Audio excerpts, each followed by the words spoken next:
हमारा ब्रह्मांड कल्पना से परे एक महाविशालकाय जगह है जहां अरबों आकाशगंगाएं, तारे, ग्रह के साथ साथ 8 अरब लोग भी रहते हैं। हर तारा, हर ग्रह और विशालकाय गैलेक्सी सभी नियमों के आधार पर ही काम करते हैं। इन्हीं नियमों में एक नियम या कहीं तो सच्चाई ये है कि जो भी चीज इस ब्रह्मांड में जन्म लेती है वो एक ना एक दिन खत्म भी जरूर होती है। सूर्य 10 अरब सालों में तो उससे विशाल तारे कुछ ही करोड़ सालों में सुपरनोवा धमाका करके खत्म हो जाते हैं।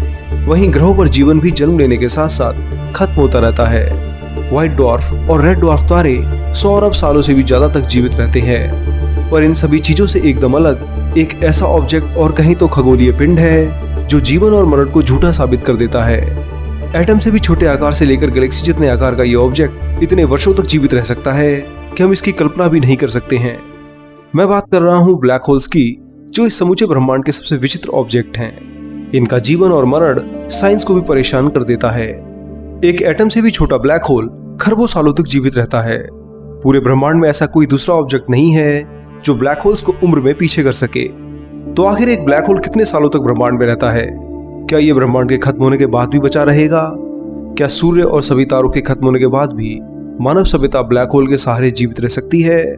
इन्हीं सभी बातों को जानने के लिए तैयार हो जाइए एक और बार साइमित के साथ ब्लैक होल्स की यात्रा पर। ये यात्रा आपके ब्रह्मांड को देखने के नजरिए को बदल देगी, तो वीडियो पूरा जरूर देखना। ब्लैक होल्स इस ब्रह्मांड के सबसे विचित्र ऑब्जेक्ट हैं जो कि एक महाविशालकाय रेड जायंट स्टार के सुपरनोवा धमाके से बनते हैं। जब तारे में फ्यूजन खत्म हो जाता है और ग्रेविटी हावी हो जाती है तो उसका सारा मास एक ही पॉइंट में समाता रहता है। फिर स्टार कोलैप्स होकर के सुपरनोवा धमाका करके एक ब्लैक होल में बदल जाता है। एक ब्लैक होल कितना विशाल और ताकतवर होगा वो उसके स्वार्चचाइल्ड रेडियस पर निर्भर करता है। अगर आप किसी भी चीज को उसके स्वार्चचाइल्ड रेडियस तक ले जाओ तो वह वस्तु तुरंत ही ब्लैक होल बन जाएगी। इसी रेडियस से आप ब्लैक होल के जीवन का भी अंदाजा लगा सकते हो। आइए सबसे पहले शुरू करते हैं पृथ्वी से। अगर हम पृथ्वी को ब्लैक होल बना दें तो इसका आकार कितना होगा और ये कितने वर्षों तक जीवित रहेगा?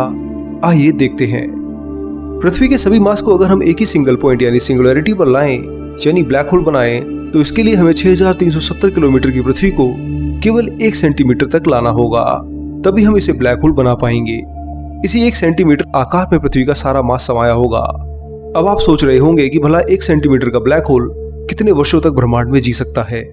ये तो तुरंत ही रेडिएशन से खत्म हो जाएगा। पर यहीं पर ब्लैक होल वैज्ञानिकों को परेशान कर देता है। 1 सेंटीमीटर के आकार का ब्लैक होल कम से कम 3.1 × 10⁻50 ईयर्स तक इस ब्रह्मांड में जीवित रह सकता है। यानी कि 3 के पीछे 50 जीरो लगा दो, इतने सालों में ब्लैक होल पूरा रेडिएट होकर खत्म हो पाता है। अब ब्लैक होल इतने वर्षों तक कैसे जीवित रहता है और क्या इसकी उम्र इसके आकार पर निर्भर करती है? आइए जानते हैं। साल 1974 में महान वैज्ञानिक स्टीफन हॉकिंग ने ब्लैक होल के खत्म होने के पीछे रेडिएशन का सिद्धांत दिया। उन्होंने कहा कि ब्लैक होल भी समय के साथ साथ अपने मास को अंतरिक्ष में खोता रहता है और इसी तरह पार्टिकल्स के खोने से वह धीरे धीरे खत्म हो जाता है।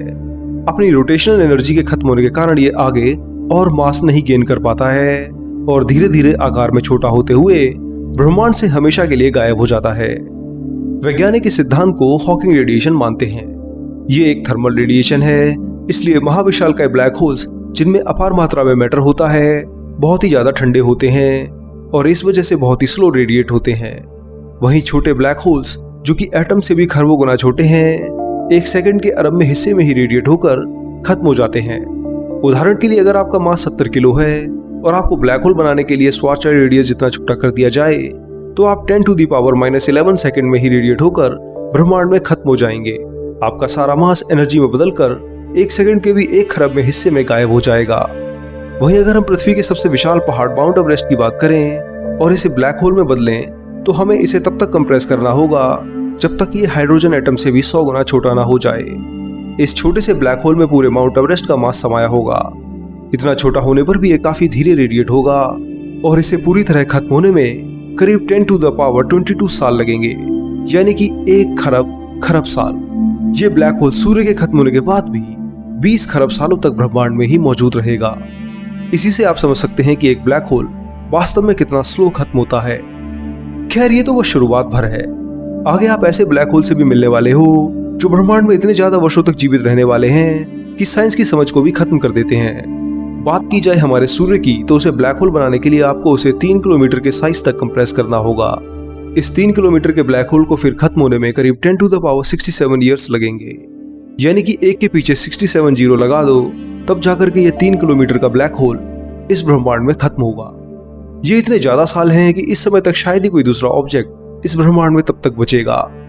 आइए अब आगे बढ़ते हैं और देखते हैं कि हमारी मिल्की वे गैलेक्सी के black hole Sagittarius A star कितना लाइफ स्पैन लिए हुए है। सूर्य से 40 लाख गुना भारी ये black hole 10 to the power 87 साल तक जीवित रह सकता है। ये इतना धीरे रेडिएट होता है कि अगर हर साल ब्रह्मांड का एक पार्टिकल खत्म होता रहे तो भी ये ब्लैक होल पूरे पार्टिकल खत्म होने के बाद भी 1 करोड़ साल ज्यादा जीवित रहेगा। इसी से आप समझ सकते हैं कि ब्लैक होल के इवेंट होराइजन से पार्टिकल का रिलीज होना बहुत ही स्लो और धीमा प्रोसेस होता है। हालांकि जब पार्टिकल रिलीज होता है तो वो हीट में बदलकर अंतरिक्ष में मिल जाता है, पर सैजिटेरियस ए स्टार जैसे सुपरमैसिव ब्लैक होल इतने धीरे रेडिएट होते हैं कि इनका टेम्परेचर काफी ठंडा होता है। करीब 0.0000000000000154 केल्विन टेम्परेचर लिए सैजिटेरियस ए स्टार इस ब्रह्मांड में एक बहुत ठंडा ऑब्जेक्ट है। ये बर्फ से भी 100 खरब गुना ठंडा है। अब जैसे जैसे हम और महाविशालकाय ब्लैक होल की ओर जाएंगे तो आप और धीमा हॉकिंग रेडिएशन होता हुआ देखेंगे, जिस वजह से इनकी लाइफ स्पैन भी बहुत ज्यादा होने वाली है। अब आगे बढ़ते हैं और चलते हैं ब्रह्मांड के सबसे विशालकाय ब्लैक होल टॉन 618 की ओर। ये सूर्य से 66 अरब गुना भारी है और आकार में उससे 6 लाख गुना विशाल है। अगर हॉकिंग रेडिएशन से इसकी लाइफ की बात करें तो ये ultra massive black hole 3 × 10 to the power 99 years तक इस ब्रह्मांड में बना रहेगा। इतने सालों तक पूरे ब्रह्मांड में हीट डेथ या बिग फ्रीज के कारण कोई भी दूसरा ऑब्जेक्ट मौजूद नहीं रहेगा और ये ब्लैक होल तब भी बना रहेगा। इसी तरह अगर हमारा पूरा ब्रह्मांड ही एक ब्लैक होल हो तो उसका मास करीब 4 × 10 टू द पावर 54 किलोग्राम होगा।